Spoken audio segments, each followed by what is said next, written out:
Alright, again, as you can see, struggling to draw straight lines once again.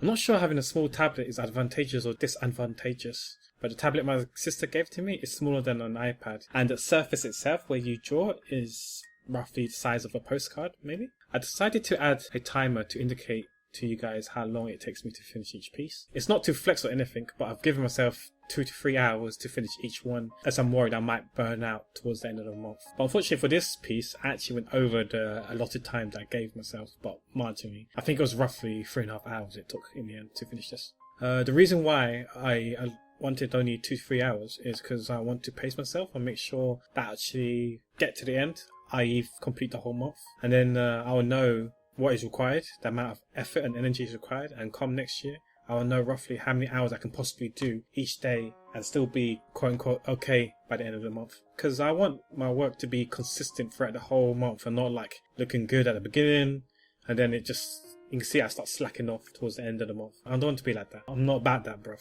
I want it to be consistent. It's consistently shit or it's consistently good. But yeah, I'll let you guys judge whether it's good or bad. But anyways, for day 3, the prompt was bait, and I knew right away what I wanted it to be. I went with the majority most likely and used the word bait in a fishing context. To be consistent with the dango theme, I knew there had to be at least 3 dangos for this particular day. The fisherman, the bait, and well, the fish XD. I decided to pick Atanasco as the fisherman for 2 reasons. One, he randomly showed up in Socially Awkward's Panda stream. And secondly, I wanted it to be a dango associated with the sea, so it kind of made sense to nominate him. As for the fish, I decided to draw regular fishes. A fish from Little Mermaid and Finding Nemo came to my mind right away.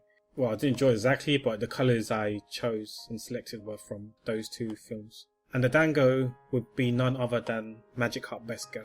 As for the bait, although I could have used a regular bait, I wanted a cute, simple and funny theme where possible, so it was a no-brainer to add Infi as the bait. Just look at Princess Infi. Who wouldn't want to have a bite of that? So Infi being the bait to lure fishes, including Magikarp, was what I was going for to draw for the prompt bait. I actually messed this up if I'm honest. Where you see Atanasco fishing was actually meant to be around the middle part of the screen, middle part of the canvas, but I screwed up and put it way too low. Granted, I could have moved it up a bit into the middle where I wanted it, but as mentioned previously in other days, I wanted to replicate a traditional art environment, and it's not easy for them to move it up on the paper, so I did the same thing. Etta Gege.